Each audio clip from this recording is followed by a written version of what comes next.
It's a mean age. But it is gonna be a beautiful future as long as we don't fuck it up. I'm Brian McWilliams, and this is Mean Age Daydream, where I bring you unfiltered comedy, criticism, philosophy, and politics with a Mean Age Daydream.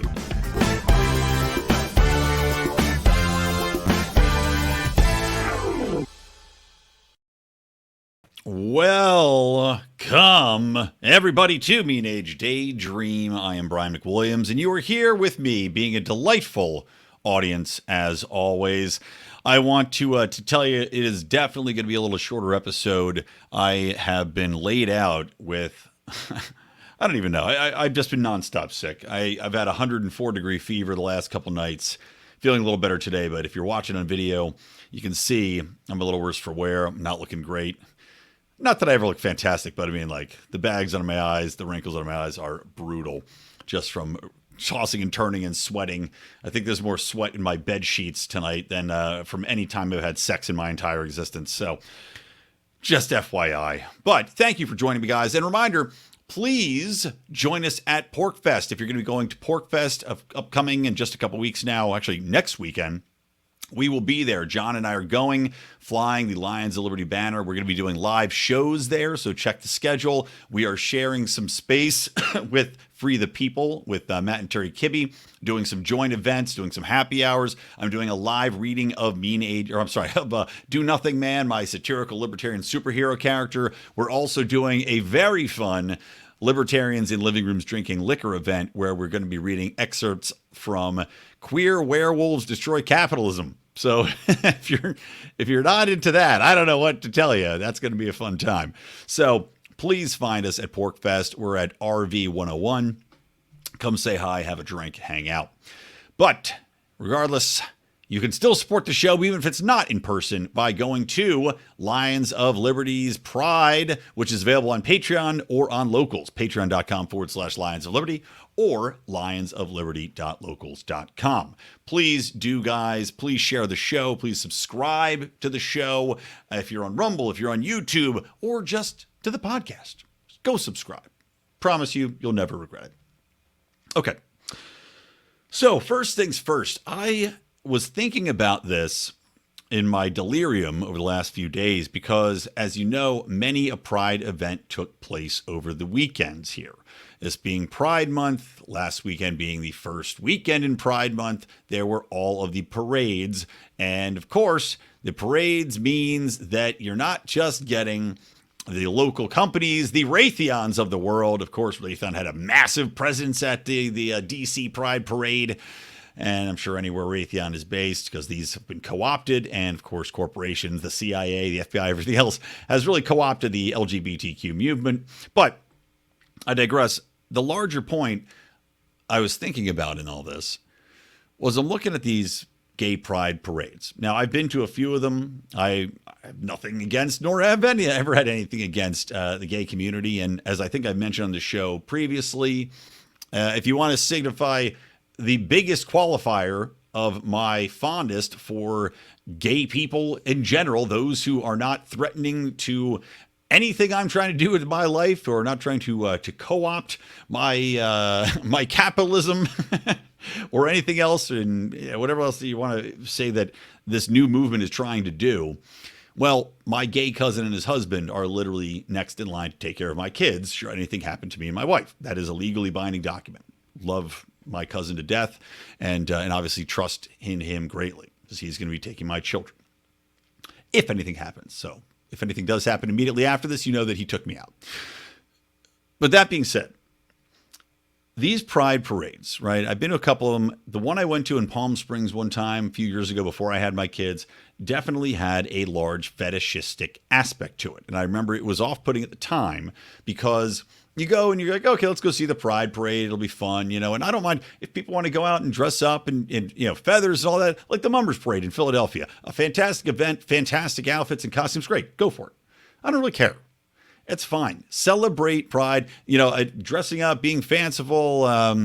That's a part of, not the entire gay community. There's many people out there that just dress normal and just want to be dressing normal. But, the whole exuberant aspect, bright colors, bright performances, singing, dancing, great. That's fun. But there also was a large portion of this parade, which was people in leather dog costumes, half naked in leather thongs and cod pieces, being whipped and walked around on chains, dressed as animals, basically showing off a fetish of not only puppy play, but of a slave fetish. Now, the long history of America is very anti-slave, but I guess when it comes to this aspect of it in sex play, it's perfectly okay as long as you are in the gay community and dressed as a dog, or like being peed on, or whatever it might be. Now, this has become quite the trend. Not only that, but rampant nudity, which again ties into exhibitionism, which is a sexual fetish, into showing your genitals to people that don't want to see them, being nude in public and knowing that people are staring at you. Now, if somebody went up to a bus stop and opened their trench coat and pulled their cock out in front of a bunch of strangers, you would be arrested, presumably. But if you do it at a pride event, it's perfectly fine. Now, where is this the problem, right? Because I'm one of those people that I don't have a problem with anybody really letting their freak flag fly in certain situations. And I feel that those situations can be in a private institution like a bar. There's a leather bar I went to in San Diego. Now, I didn't go to it for this purpose. I went in there to get a drink because it was hot out, but it was a leather bar designed to be used for people that were leather fetishists. It was primarily a gay bar. Leather people would go in there. You had to wear leather. We didn't at the time because we were there before 6 p.m. or something. But that was like a rule of the private bar.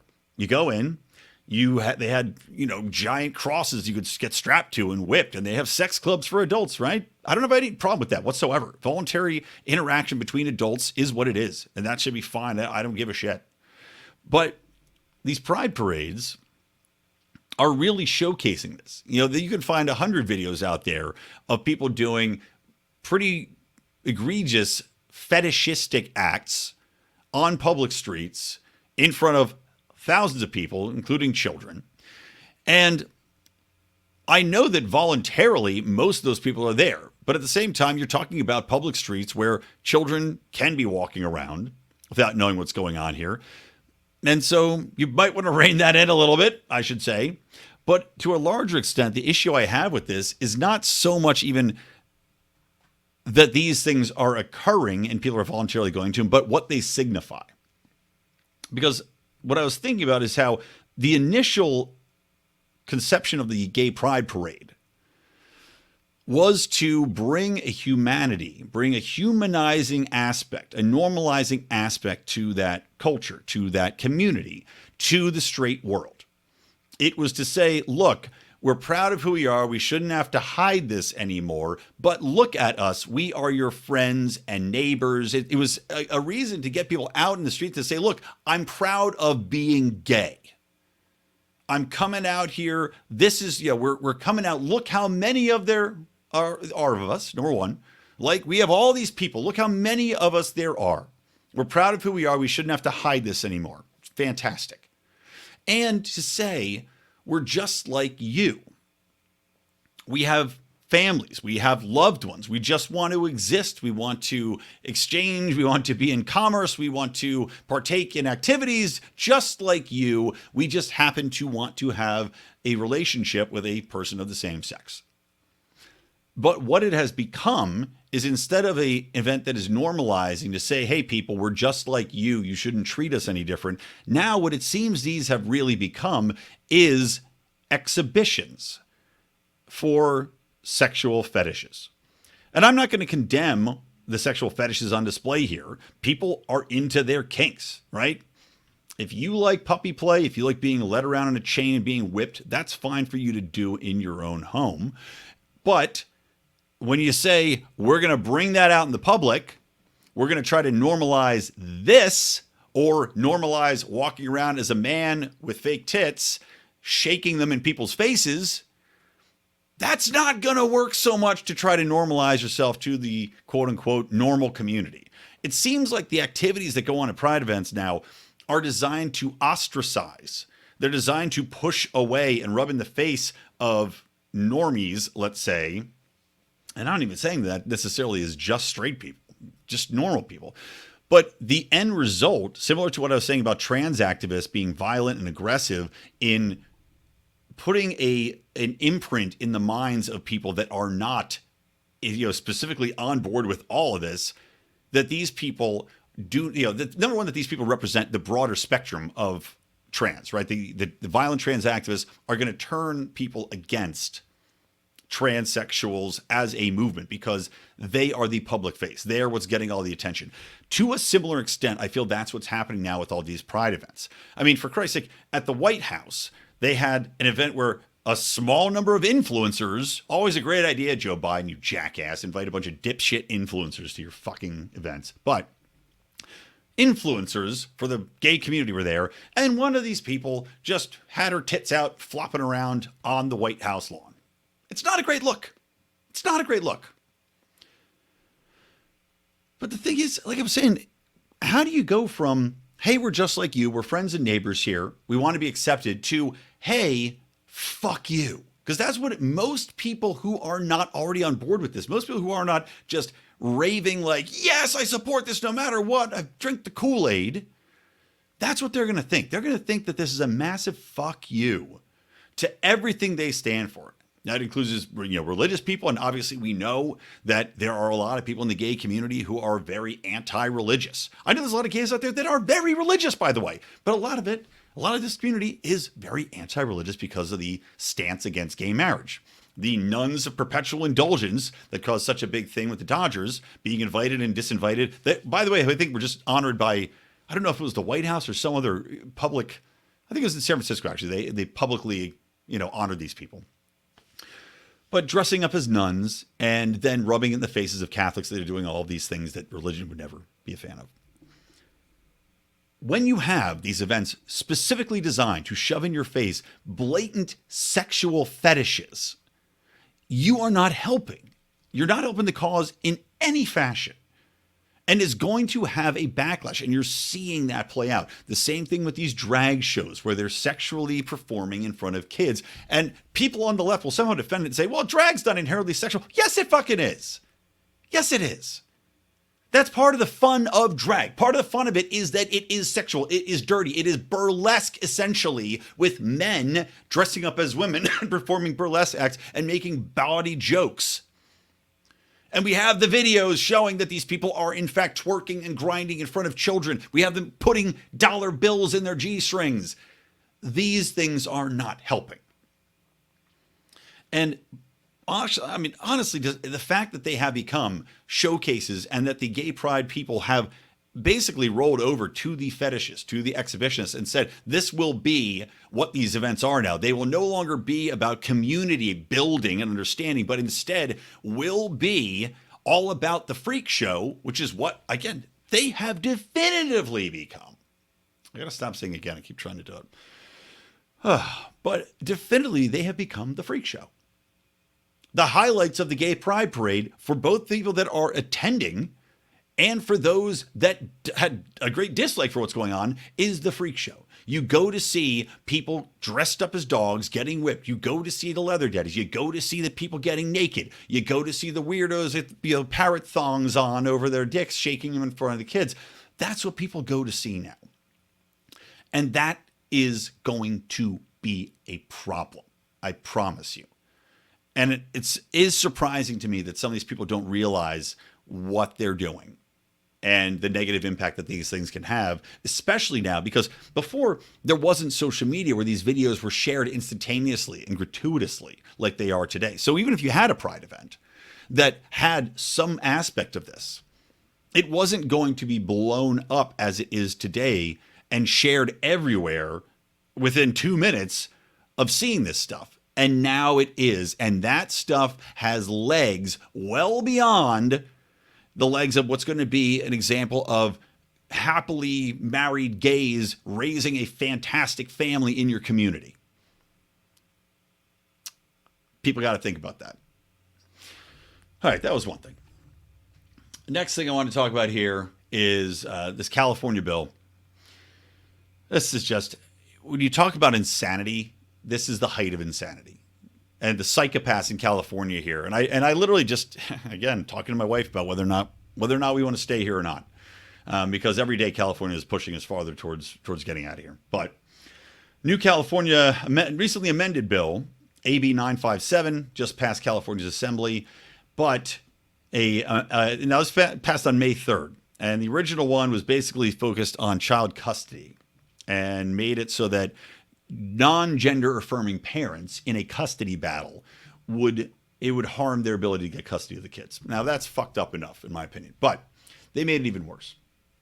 Now this amended bill, which has been introduced in after hours of the California Senate. Now this is going to establish that gender affirming care would be taken into consideration should, let's say, a child go and say, hey, I want to be, a boy and I'm a girl, or a girl, I'm a boy, and, whatever age they might be, they can report child abuse to California organizations to try to be removed from a home, to try to be put into alternative care, should the parents not confirm that ideology. And California courts will be given complete authority under Section 3011 of California's Family Code to remove a child from his or her parent's home if parents disapprove of LGBTQ plus ideology. This is from the Daily Signals article. By changing the definition of what constitutes health, safety, and welfare of a child, schools, churches, hospitals, and other organizations interacting with children will be required to affirm gender transitions in minors by default or risk charges of abuse. And again, you can report this to a local school organization. It doesn't even have to be directly to California's, family and children's services. This could be reported to a school. This could be reported to a club, an LGBTQ organization, and then they can in turn report child abuse. Even a doctor, because we know every doctor in this fucking state is all in on affirmative care and basically will be drummed out of the medical profession if they don't. So you combine this gender affirmation care with everything else that's going on and being tacked on to all of this LGBTQ and the fact that there's now 72 different genders, and you've got yourself a real problem. I mean, to be honest, this reminds me of the South Park episode where children have all of their parents removed because they are saying that they are sexually abusing them.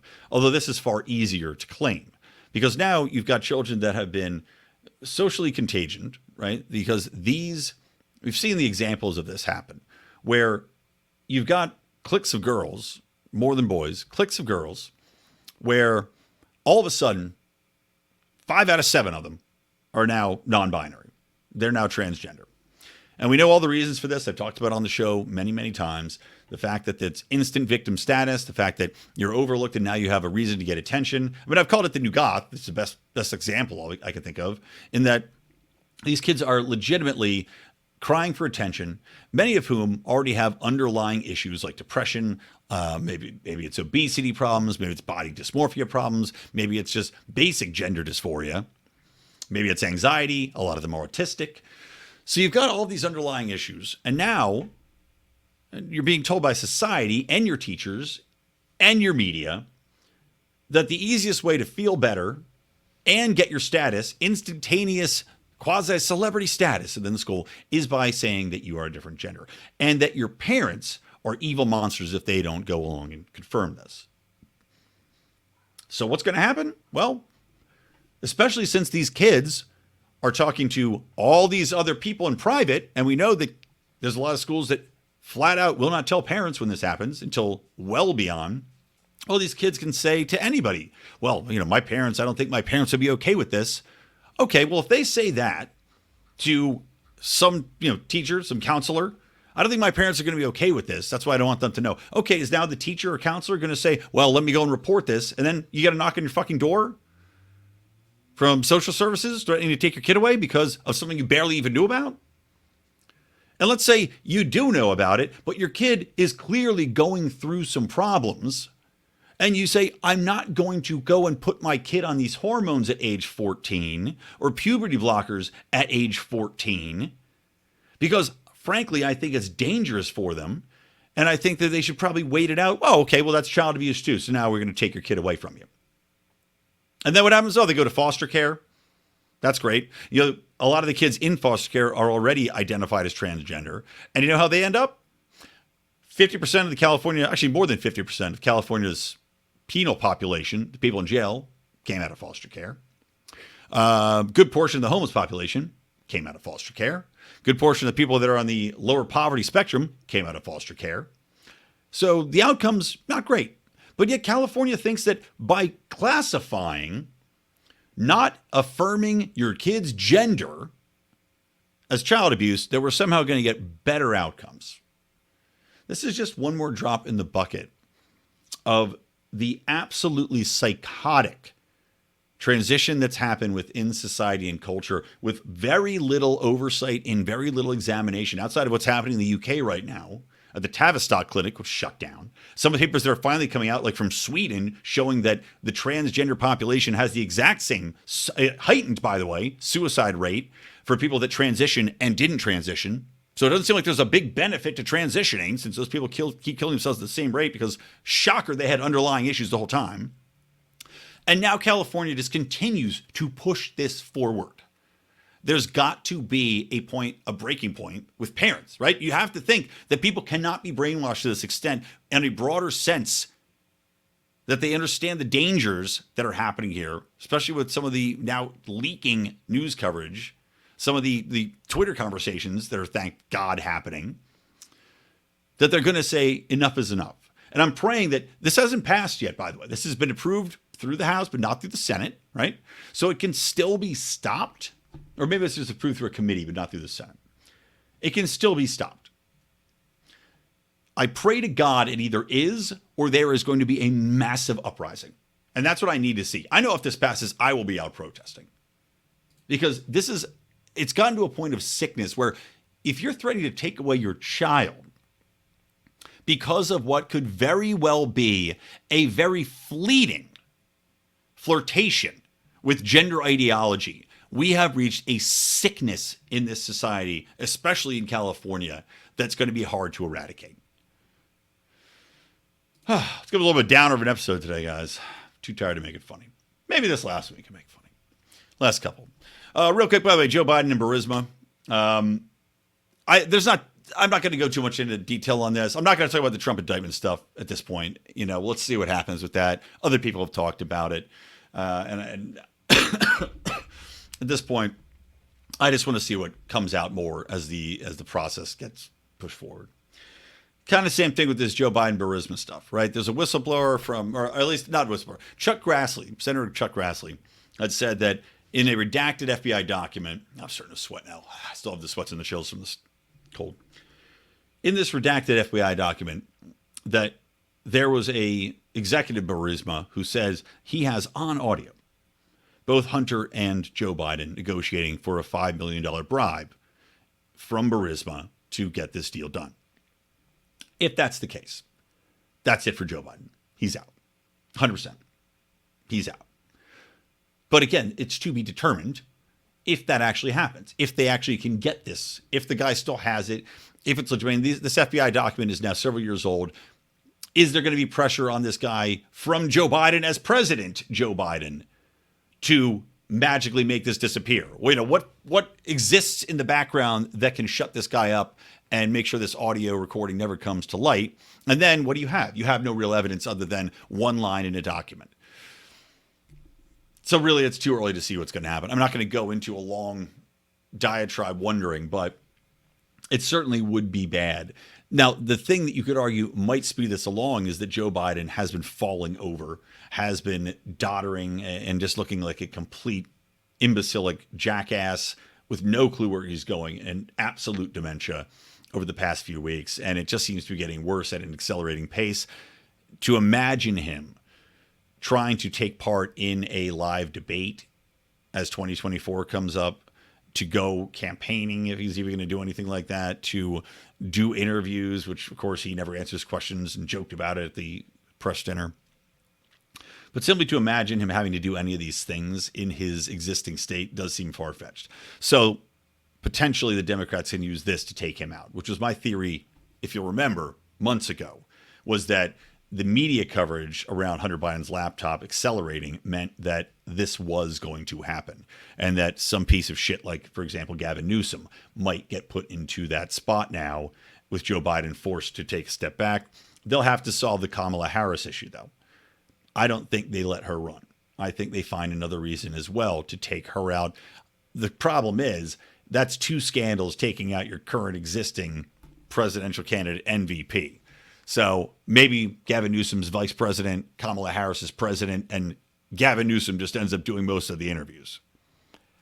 That probably would be the most palatable solution for them.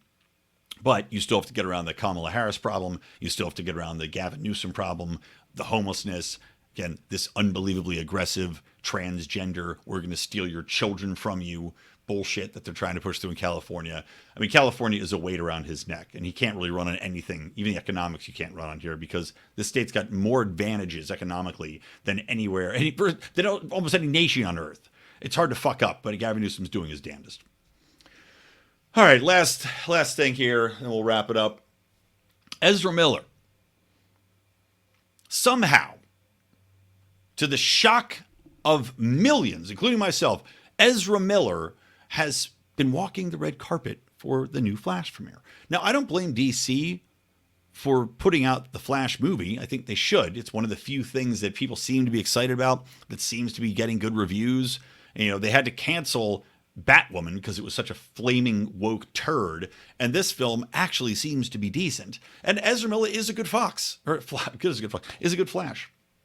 The problem is, he's also a complete fucking psychopath. Let me read off to you. I mean, Forbes had a timeline. Excuse me. This is from February 13th. Here's a top line, string of what's happened to him. April 2020. Miller, video surfaces of Miller appearing to choke a woman and throw her to the ground in a bar in Iceland. His representative said it's because it was a spontaneous reaction to a group of teens challenging his martial arts skills. As though that makes it okay, right? Look, you're allowed to beat the shit out of women if they challenge your martial arts skills. Everybody knows that. That's Icelandic law. Also April, while still in Iceland, Miller invites local musicians to spend time with him at his hotel, including an 18-year-old woman who alleges Miller psychologically abused her and became fixated on her breeding capabilities. Let's go to March 2022. Miller is arrested for allegedly obstructing a highway and refusing to cooperate with police. March 28th, 2022. Arrested again in Hawaii, this time after yelling obscenities at patrons who were singing in a karaoke bar. He says he was accosted by Nazis and accused the police of a hate crime of referring to Miller. I got this right. Referring to Miller, who is non-binary, as sir. Now remember that non-binary part, because I think that's why he's still around. So it's hate crime in Hawaii because they call him sir when he's non-binary. A high-low couple, this is in Hawaii still.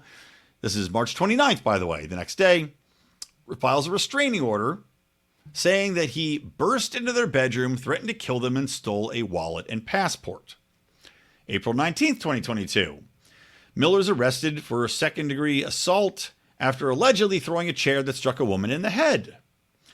June 2022.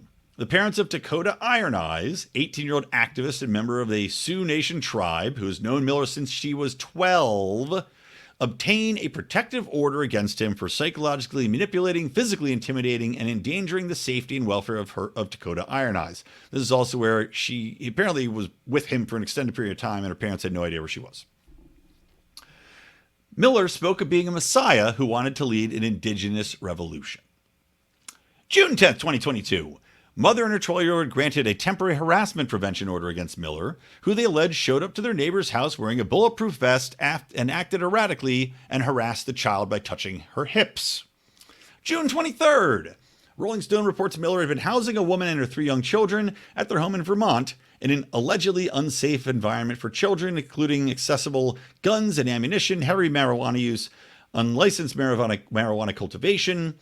And the mom says Miller had helped her escape an abusive relationship, and described the environment as safe, but they still took the children away from the mom for having them in that situation. I don't want to weigh in on whether or not that was just or not. Just talking about Miller here. Next, August 8th, 2022. Miller's charged with felony burglary for taking bottles of alcohol from a private Vermont residence, though the charges were dropped after Miller pled guilty to trespassing. So that one's true. Yet all these seem like they're fucking all true.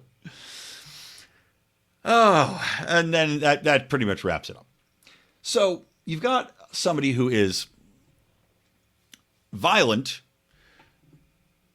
without a doubt, a criminal who has broken into multiple people's homes, a child groomer who has restraining orders against him from people's parents for confirmed incidents.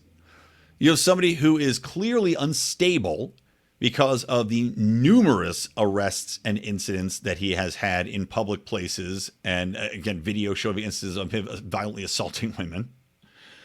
And you have somebody, excuse me, goddamn. And you have somebody who is, of course, identifying as non-binary, trying to say it's a hate crime for calling him sir. So which one of these things would excuse him from being canceled? Because Jonathan Majors, as Black Twitter is pointing out today, Jonathan Majors was canceled for allegedly assaulting his girlfriend. Now, this is, I think, the second time he's been allegedly accused of assaulting somebody.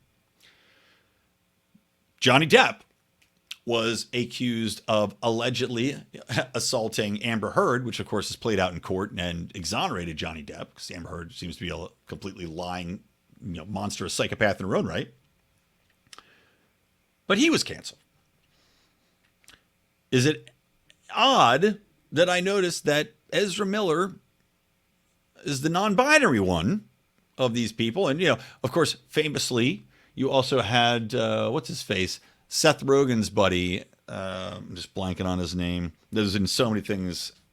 Oh, God, I can't remember his name. Good-looking guy. It was in every movie with Seth Rogen forever.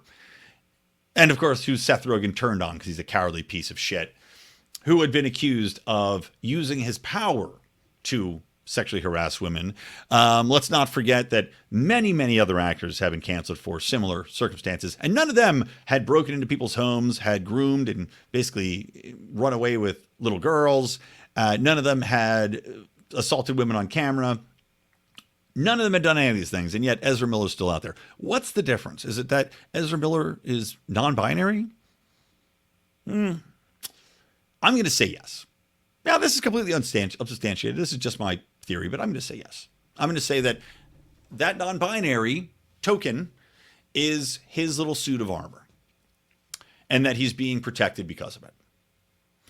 And just as I was saying with these kids who all are identifying as non-binary or as trans or whatever it might be now, it is a little suit of armor for anybody that wants to claim it. And what do you have to do to claim it? Absolutely nothing. You just have to say it. It's a curious world, everybody. It's a curious world. All right. If you'd like to support people like me saying things that can get them canceled and get their careers ended, as we see in society all the time today, I remind you to please go and support the Lions of Liberty Pride. Don't forget to find us at PorcFest. We will be there again, RB 101, doing lots of shows. Mean Age Daydream recording live on Friday. Our Libertarians in the Living Room Drinking Liquor and Do Nothing Man will be Friday. And, of course, we'll do our happy hour with the Kibbies and Free the People on Friday night as well. Also a comedy show. Going to be doing some comedy with Lou Perez. Me and Lou right before that happy hour. So that's it, guys. Hopefully I feel all better by then. From me, Brian McWilliams from the Lions of Liberty Network, and from Mean Age Daydream, keep those electric eyes on me, babe, and keep that ray gun to my head.